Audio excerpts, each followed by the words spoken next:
If you value freedom, small government, personal responsibility, and the importance of free enterprise, then you'll want to know about Northwood University.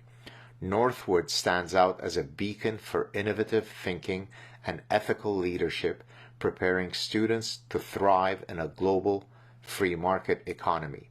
Rooted in the Northwood idea philosophy, this university fosters critical thinking, open dialogue, and the entrepreneurial spirit needed to lead and succeed. Discover your potential at Northwood University, where freedom and education come together to create free enterprise leaders who drive global economic and social progress. Visit northwood.edu. Hi, everybody. This is Saad for the Saad Truth. I think I would not be wrong in saying that this is the first time that I have one person removed from the Prime Minister of Canada, Ben Mulroney, son of Brian Mulroney. How are you doing, sir? Gad, really, really pleased to be here on your podcast. So am I. And I don't like the fact that this might be a case where my guest is better looking than me. I don't feel comfortable with that. I have a very fragile look. I don't like it.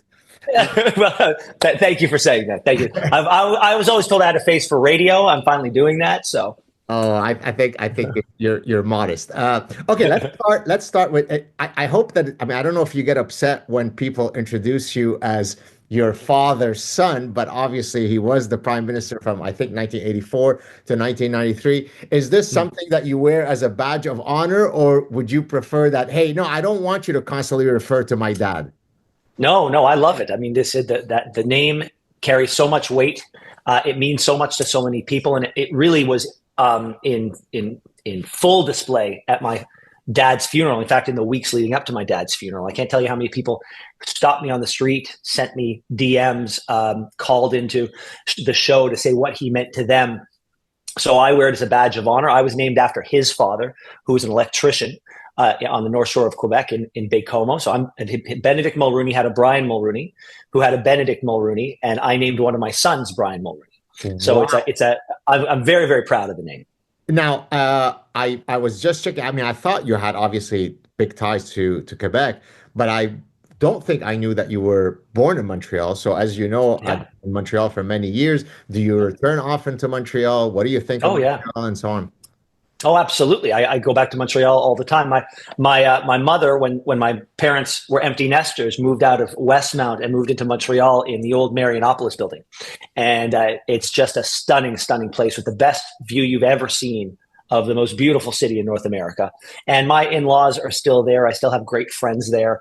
And I come back from time to time, especially in this new iteration of my career, as I do my best to stand up for causes that are important to me, most notably anti-Semitism. I've come back to speak at a number of fireside chats and keynotes, and so it keeps me tethered to the city I love, especially to help with a cause that's so important to me. Well, you're speaking of anti-Semitism. I mean, in an indirect way, your wife is Jewish, correct? Yes, she is. She is, and she's also from Montreal. She actually lived about a block and a half, maybe not that, maybe 5-10 blocks away from my parents' house. And when I was young and stupid and entirely smitten, I would drive by her house just on the off chance that I might see her. And it's only after I went to law school that I realized that I probably fit the legal definition of a stalker. But she married me. She's married me, so the point is moot. How much did you have to cajole her and court her before she agreed to actually go out on a date with you? That's a great question. I think I was taken by her the first time I saw her, and I was probably 17. And we didn't go out on our first date till 2 years before we got married. We didn't marry it probably took over 12 or 13 years. Wow, she's a tough cookie to crack. Yeah, yes, but worth it. Okay, so let's talk briefly about your career for the past 20 plus years. I mean, historically, you've been associated, say, with CTV or other outlets as a TV/radio personality, but it's only recently that you went completely independent and on your own, correct? Well, I'm not completely independent. I actually work for Chorus, but I am given no editorial direction to do my show. I get to pick the guests I want. I get to talk about the topics that matter to me. And I've never been told by anyone higher up anything but job well done, keep doing what you're doing. And so in that way, I am far less controlled and in a far less controlling environment than I've ever been in before. Now, do you feel, though, that prior to your current arrangement, you would have been much more on a leash, whereby I wouldn't have expected you to reach out to Saad for him to come on? Yeah. Well, yes. I mean, in television, everything is done. It's such a collaborative medium, and even though you're the tip of the sword, you're the front-facing person that everybody sees, you're by no means in control of editorial narrative, be it in entertainment news or anything else.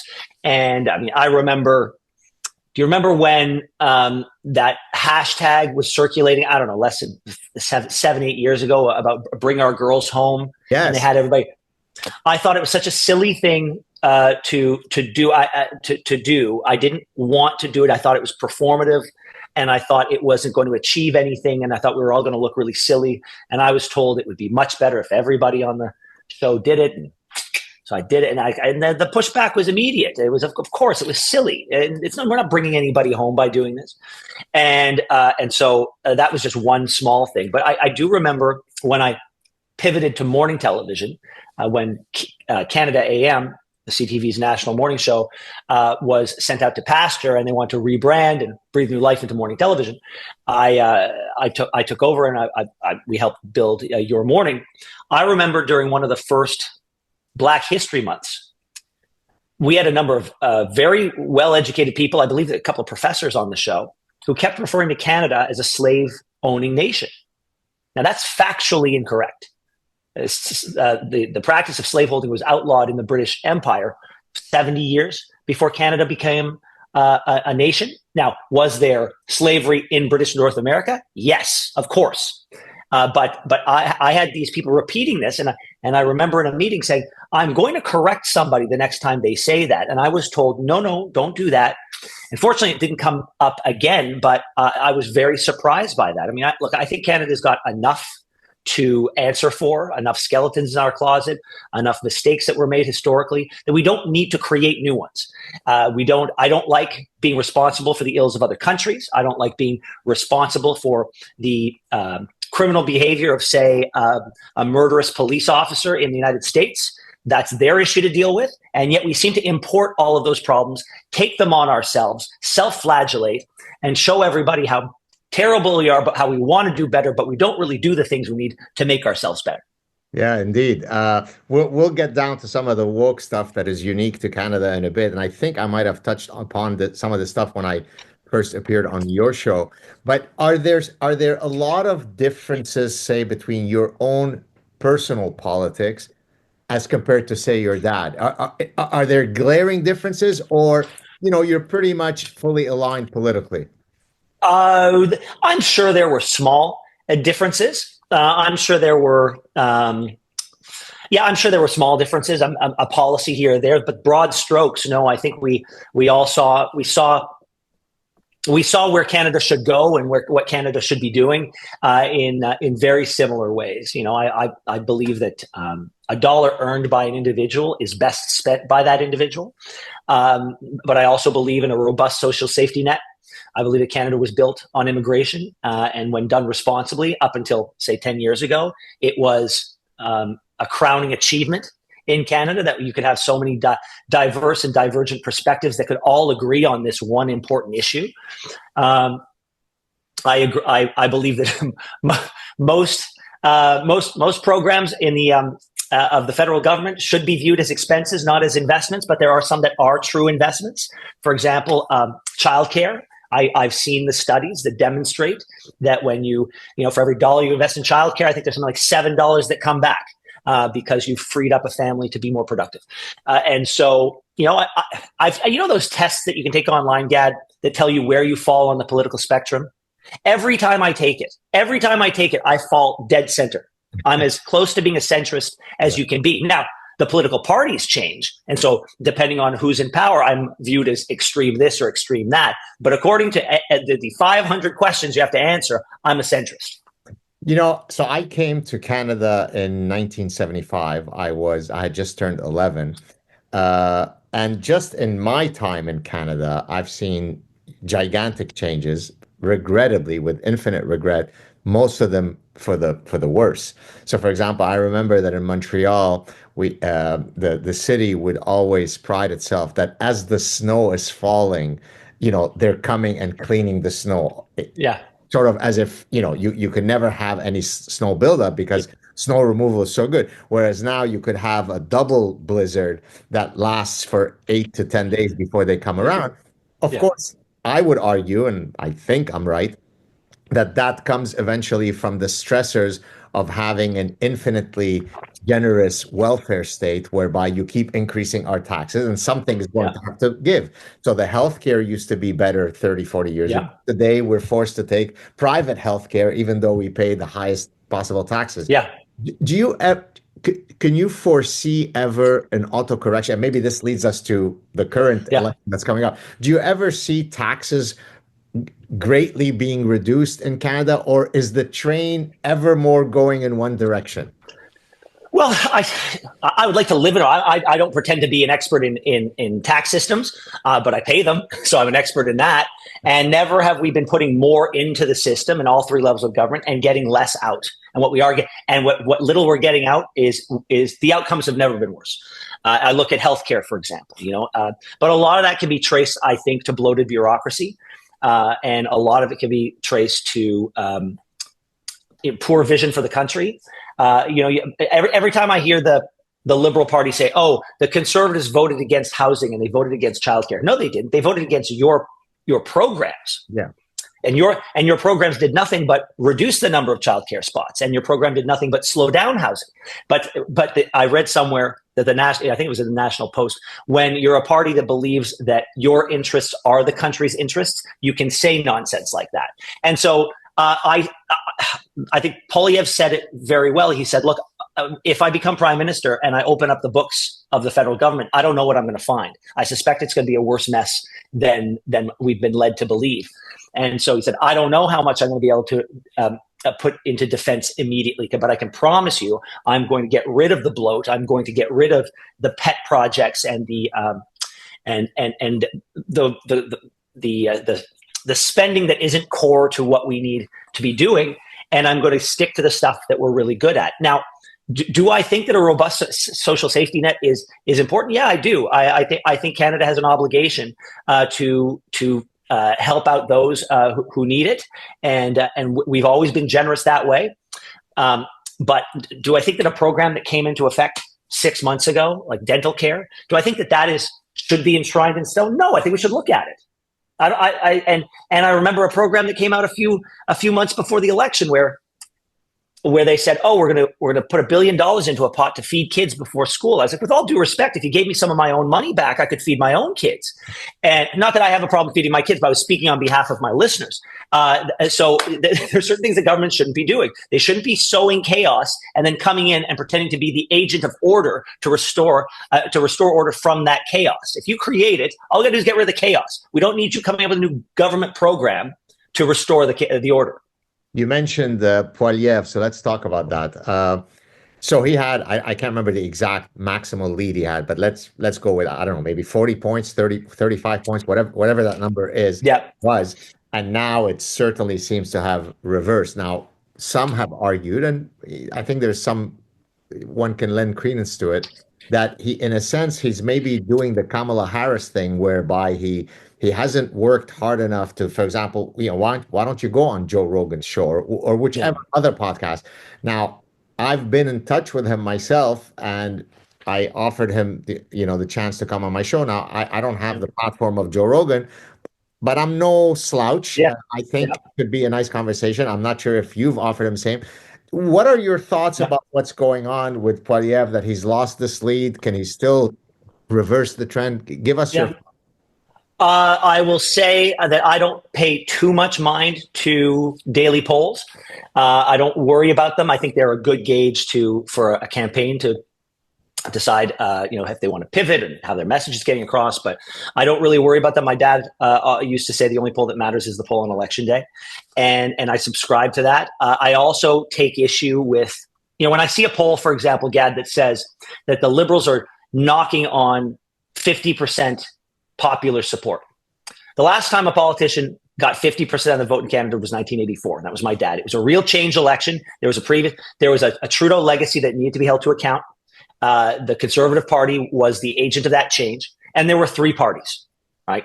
So he got 50% with three parties. You're telling me that a party that has a legacy of 10 years that they need to be held to account for is now being led by a man who 3 months ago, 76% of Canadians could not pick out of a lineup. You're telling me that he has been able to do that with five parties? That's nonsense.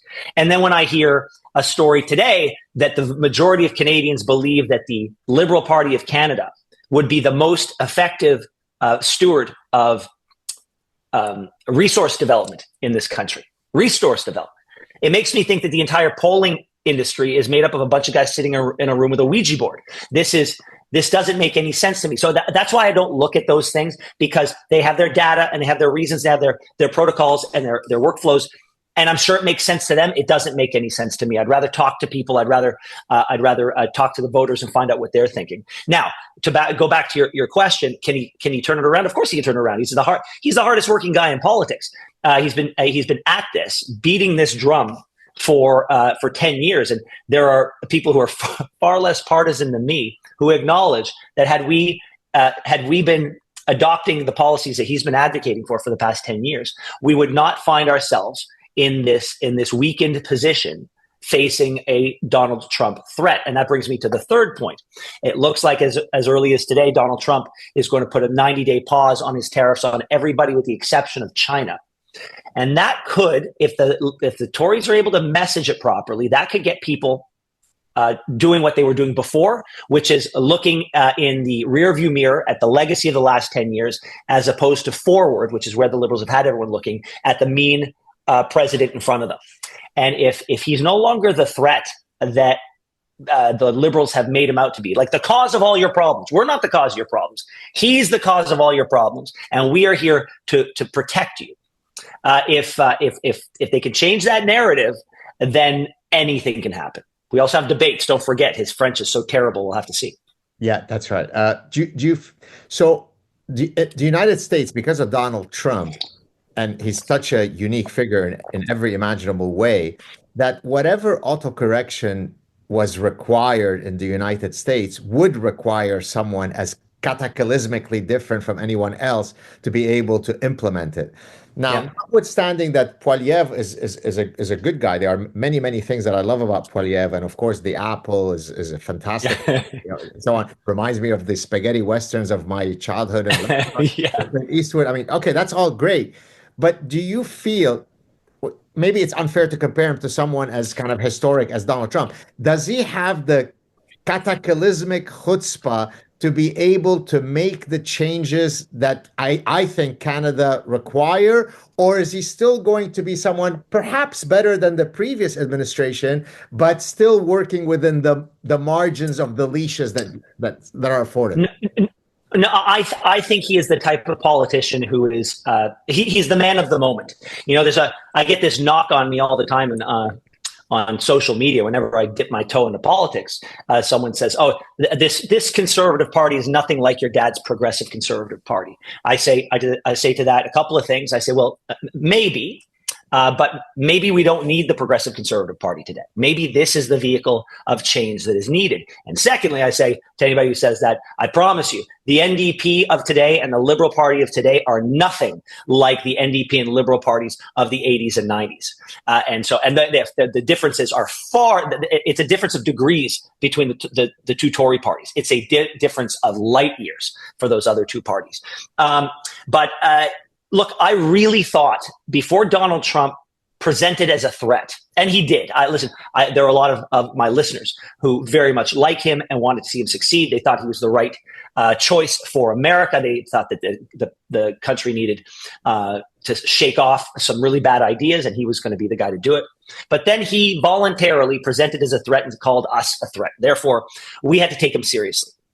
Prior to that, last summer, Pierre Poilievre put out a video on social media about the productivity gap that has grown between Canada and the United States since 2015, the election of Justin Trudeau.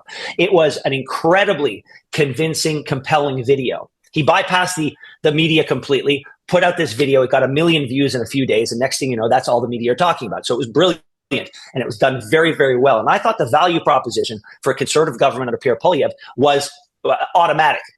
If you want that productivity gap to continue to grow, then vote for anyone but Pierre Poilievre. But he is the guy who's going to follow suit with this notion, not that he would do anything that Trump would do, but he would follow suit with the vision that the way that you grow a country is to unlock the potential of its entrepreneurial class, of its citizens, cutting taxes, cutting red tape, taking advantage of the bounty, the natural bounty that God graced us with, and not being afraid of selling it all over the world to the highest bidder, so long as they hopefully share our values.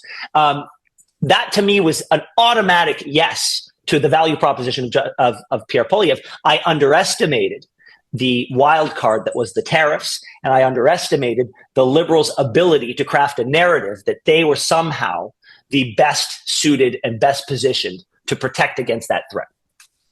Got you. Have you, I mean, you certainly, well, you're very well spoken. Have you thought about yourself going into politics? Is this something that interests you? Do we want to follow in God's footsteps?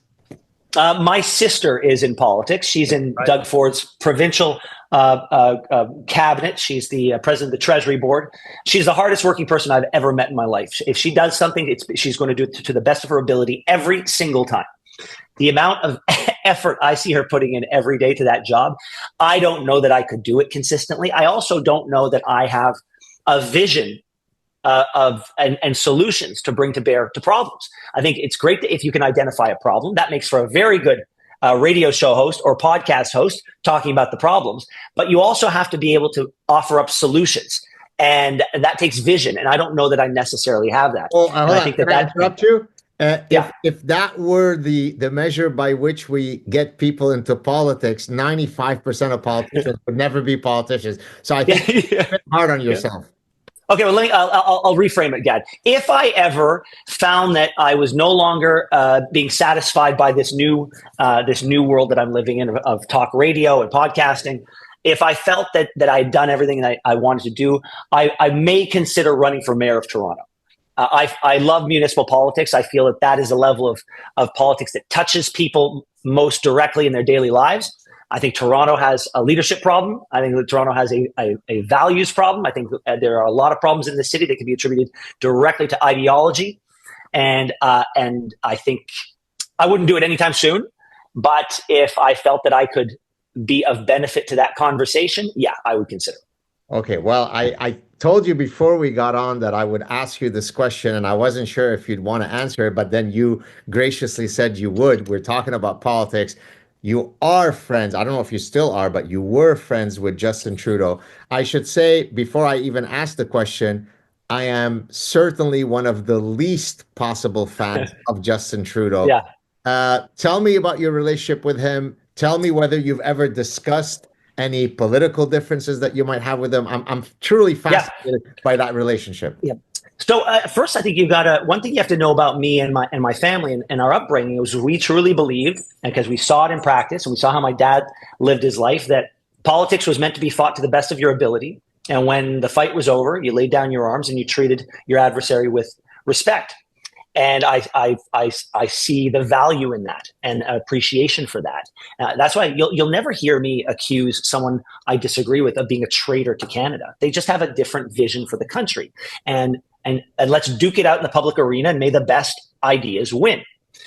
And so that's the world I came from. And when his father was sick, he was in Montreal and I happened to be there because I was in law school in Quebec City. I'd go back to see my girlfriend at the time in Montreal. And all of a sudden I'm in a bar and somebody says, a mutual friend of ours introduced us.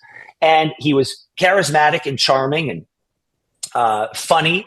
And I spent, and I recognized in him someone who had experienced what I had experienced, and I'd never felt that before. There's a counterpoint right there. I was like, oh, this guy probably gets the experience that I've had, and so we formed a fast friendship. And he was kind and open, and the barriers were down. There was no spinning anything, and it was and we became friends. And he was always generous with his time. When I moved into television, he invited me to his wedding. He invited me to his wedding, and there were a lot of liberals there, not happy that I was in the second row. So he was nice that way. And as he went into politics, he would call on my dad, and my dad would answer the phone, as he did with everyone. He called when Jack Layton rode the orange wave to become the leader of the opposition. My dad advised him on how to manage such a big caucus. So he was open with his advice. And prior to him winning in 2015, I went out to dinner with him and Jessica and his wife, Sophie, at the time. And he predicted he would win a majority. I don't think he necessarily believed it, but he predicted he'd win a majority. And so I had high hopes for him when he was elected. And I thought, it felt to me like he ran a positive campaign. It wouldn't have been the issues that I would have run on, but I had optimism for him. And then the wheels started falling off pretty quickly.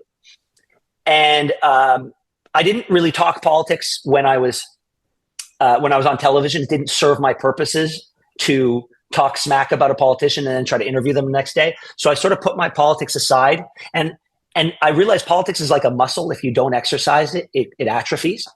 And I was told when I got back into radio, they said, no, we really want you to sharpen those skills again. And that's really when I started being hypercritical of the Liberal government, and sometimes of him personally, in his capacity as prime minister.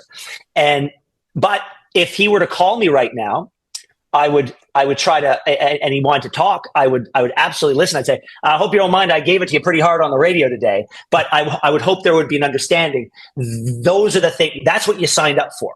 That's what you signed up for. And, I have been outwardly and publicly angry at some of the policies, at some of the cynical politics that have been played. I've called him out on them. I don't know what goes into doing his job as much as I saw my dad doing it. So I'm approaching it from an outsider's perspective, but I respect people who go into that, who throw themselves into that world. And so he's got my respect on that front.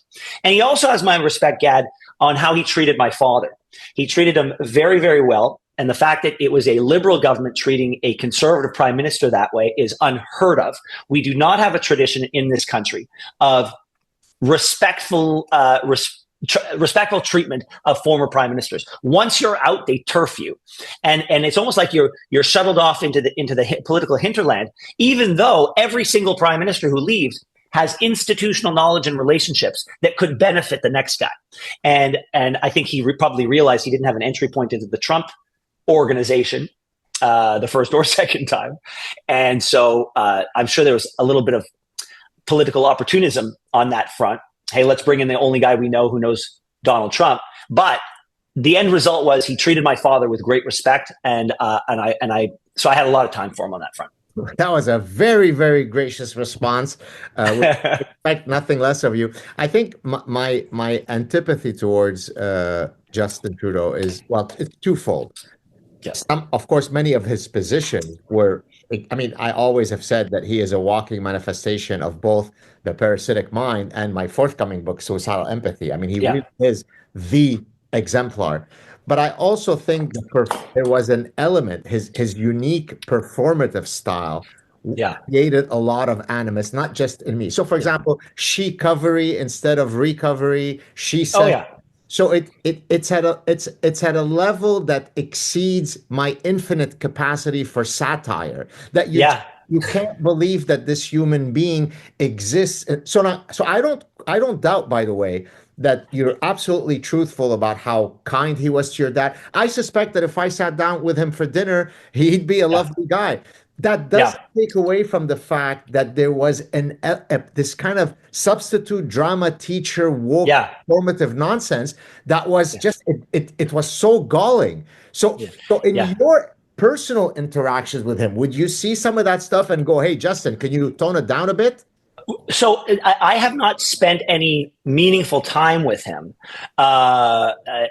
since I saw that. In the beginning, it was, you see a little bit of theatrics, and it's like, all right. Well, it's different than the academic that was Stephen Harper. So you appreciate it as different. But all of a sudden, the emperor has no clothes. You can't see him, but any other way. You can't unring the bell.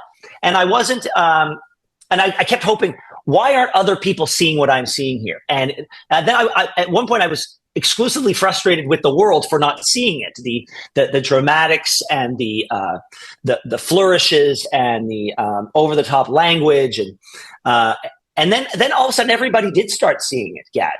And then once they saw it, they couldn't turn it off. Right. And so and at that point, les jeux sont faits, right? Like you don't. Your goose is cooked. Once that happens, you can't. Once people see you that way, that's how they see you. But I completely agree, and I was angry, but I try to separate. I don't like to be personal in my political attacks. I really don't.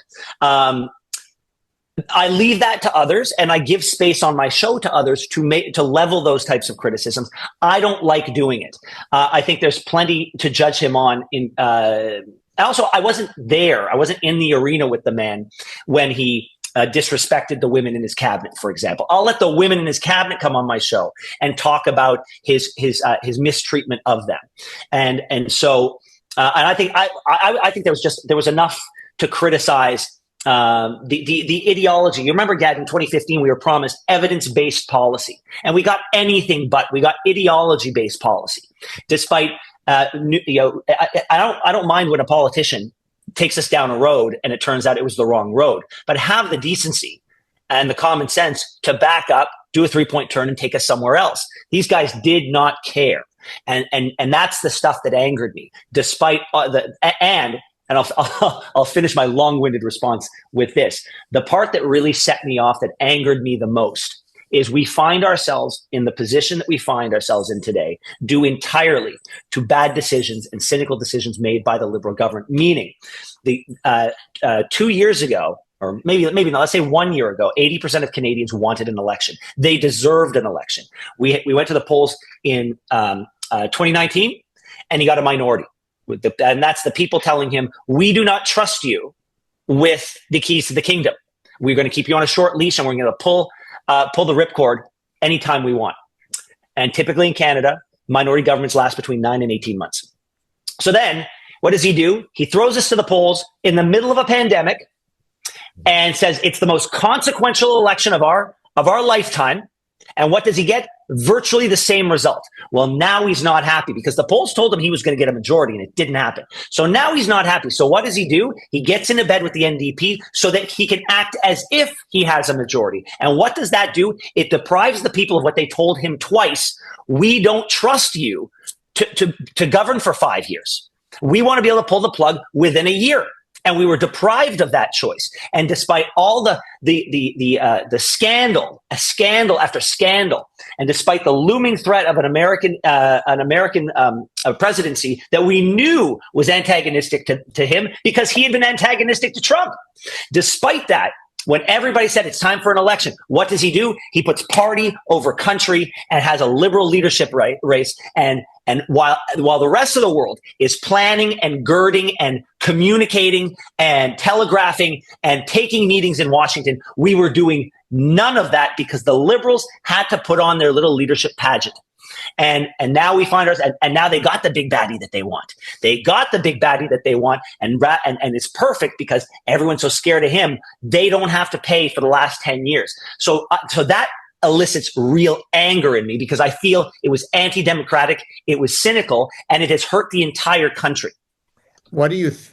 I mean, I think I can imagine what you're about to answer about my next question, but Mark Carney versus Justin Trudeau. Some people have said, well, he's just a less outwardly woke-looking but more dangerous guy. Others, so there are all sorts of different. Positions I've heard. What are your thoughts as to how you contextualize Mark Carney versus Justin Trudeau? Well, say what you will about Justin Trudeau. We knew who he was. He wasn't hiding who he was. Who the hell is Mark Carney? Right. He doesn't do long form interviews. The longest thing I ever saw him do was Les Cinq Chefs in Quebec, where he his terrible French was on full display. He hasn't sat for a long form interview. We don't know what his financial holdings on. Therefore, we don't know what his conflicts of interest are, if any. There are serious questions about how he views a Canada-China relationship. All fair, good faith questions that are not over the top. They're not targeting of him. These are questions that come from things he's said in the past and decisions he's made in the present. So we don't know these things. We have his book Values that speaks of how corrosive the capitalist system is. He hasn't sat for an interview on that. He has said that he's not going to get rid of Bill C-69, which makes it impossible to build pipelines, but he's going to make Canada an energy superpower. He got the name of the École Polytechnique massacre wrong, called Concordia. Why is that? Probably because he doesn't often think about it. Probably because he hasn't spent a lot of time in Canada. How much time has he spent here? Where does he live? We don't know. So that's the thing that concerns me the most. He wants to be prime minister. It's within sight for him. And we don't know anything about this man. He has not been properly vetted. And this election campaign is showing me that there isn't much of an interest in vetting him by certain influential people in the media. Is he more dangerous? He could be. He could be. He could be a genius. He really could be the smartest guy in the room. He really could be the big brain that Canada needs. I have seen no evidence to make me comfortable with that theory.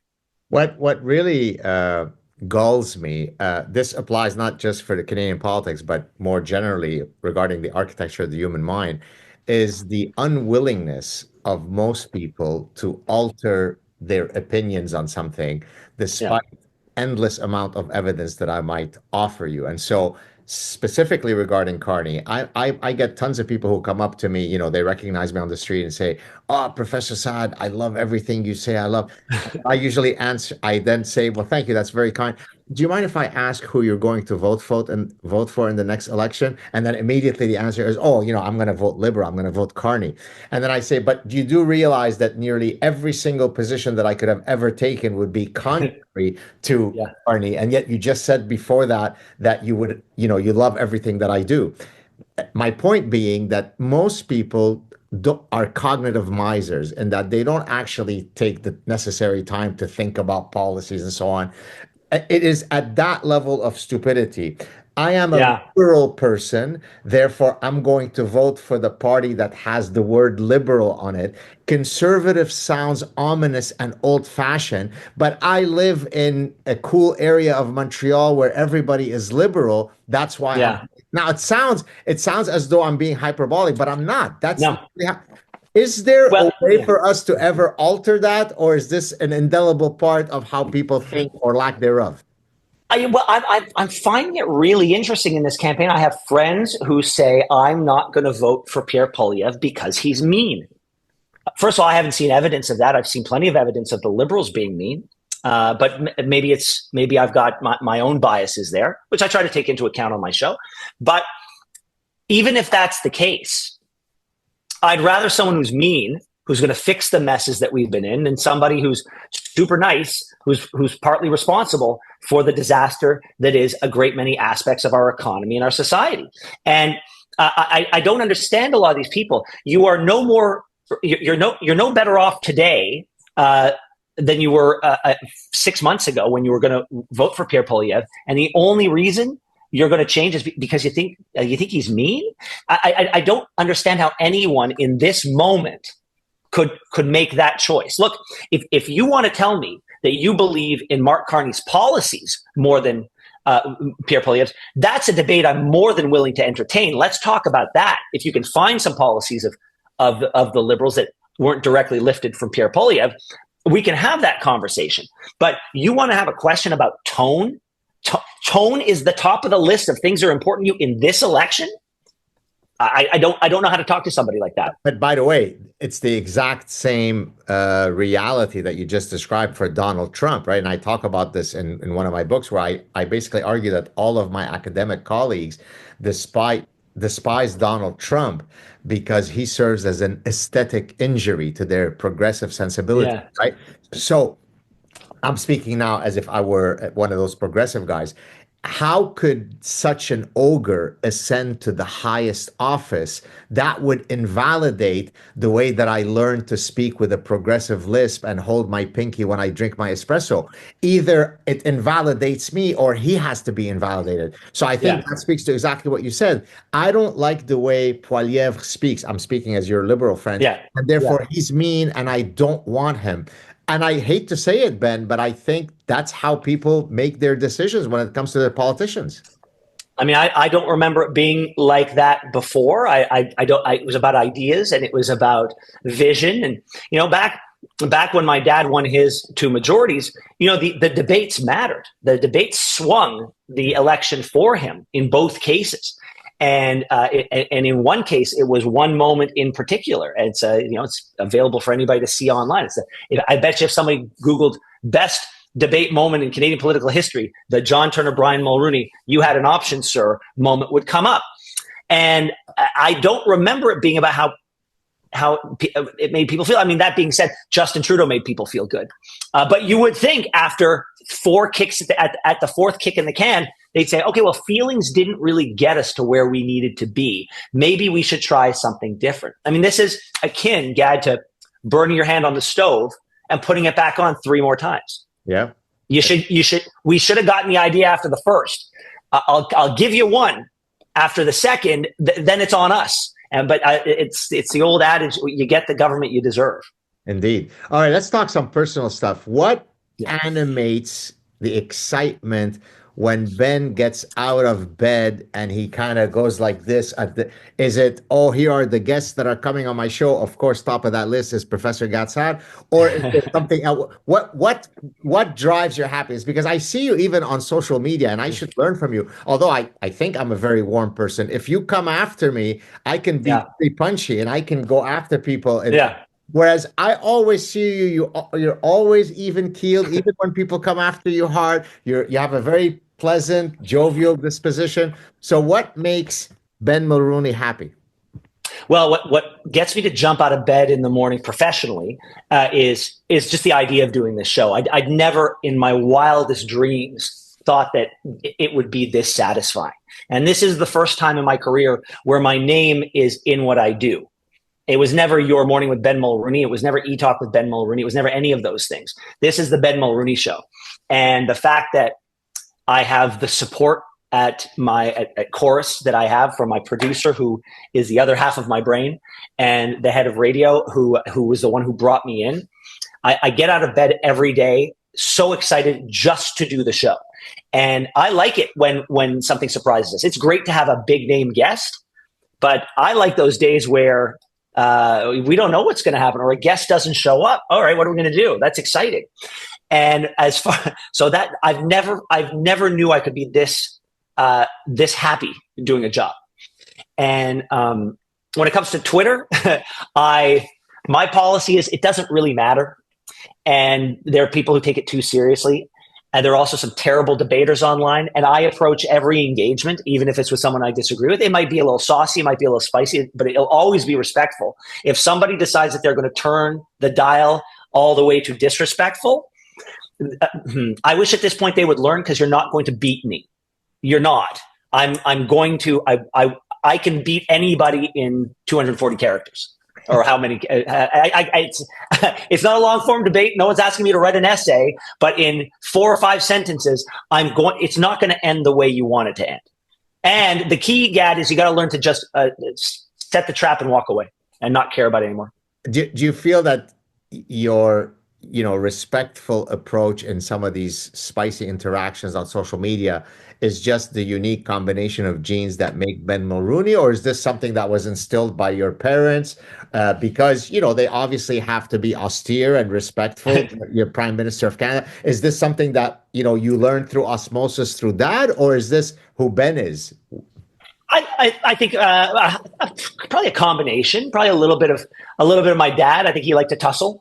I think he liked to get in the last word, the last jab that made people chuckle, all while handing him the victory in the conversation.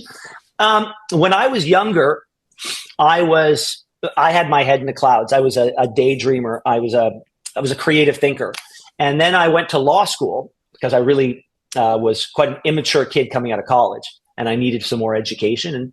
And so I grew up a lot in law school, but I think it rewired my brain to be able to think more analytically and more efficiently and effectively, access both of those two sides and of my brain pretty well. And I think that probably serves me in a debate, right, to be able to think creatively, but with an analytical framework.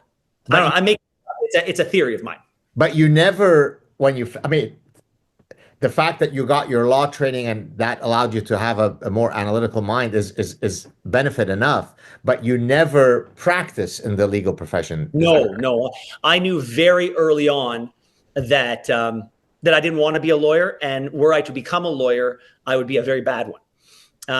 Why? My dad, because I think good lawyers view it as a calling. Good lawyers view the law and the pursuit of a legal career as they're entrusted with it, right? The law is something that needs that's living and breathing, and it needs to be shaped and it needs to grow, and you have to care for it. I only saw letters on a page, and my friends who derive the most satisfaction out of being a lawyer, really, they take such pride in the fact that they get to be lawyers. And I never saw it that way. Now, I'm very thankful that I went to law school. It helped me negotiate a number of contracts without having to pay a lawyer. And so it saved me some money. But look, you got to find the thing that you're good at, and you got to find the thing that gives you joy. And that wouldn't have given me any joy. So what are you're in your late 40s right now, correct? 49, just turned 49. 49. Okay. So next 20 years, of course, the old expression, you want to make God laugh, tell him your plans. So notwithstanding that maxim, where do you see yourself going? Just growing your show, writing a book? On day one, when we started doing the show, I set a goal. It's a bold goal, but it's also a broad goal. Like it can mean anything. I said, I want to make my show undeniable. I want it to be something that, politicians and newsmakers have to go through and would want to go through in order to get to whoever they're talking to. So and I don't know what that means, and I don't know what that looks like, and I don't know when we're going to get there, if ever, but that's the goal to chase. I've got a number of companies that I do advisory work for that are early stage startups, and I really want to help them succeed in any way I can. I work with some terrific CEOs who've got tremendous vision, and I learn a lot from them, and I try to bring my skills to bear on their vision. So I would really like to see these companies succeed because they deserve it. And I've written, along with my best friend, the first of a number of children's books. That they're Christmas books about an elf, and I won't give too much away, but it made us laugh. We said to ourselves, I never yet got to see my friend. And I said, hey, I got this idea for a book, and nobody makes me laugh as much as you, and I never get to see you anymore. So how about we write this together?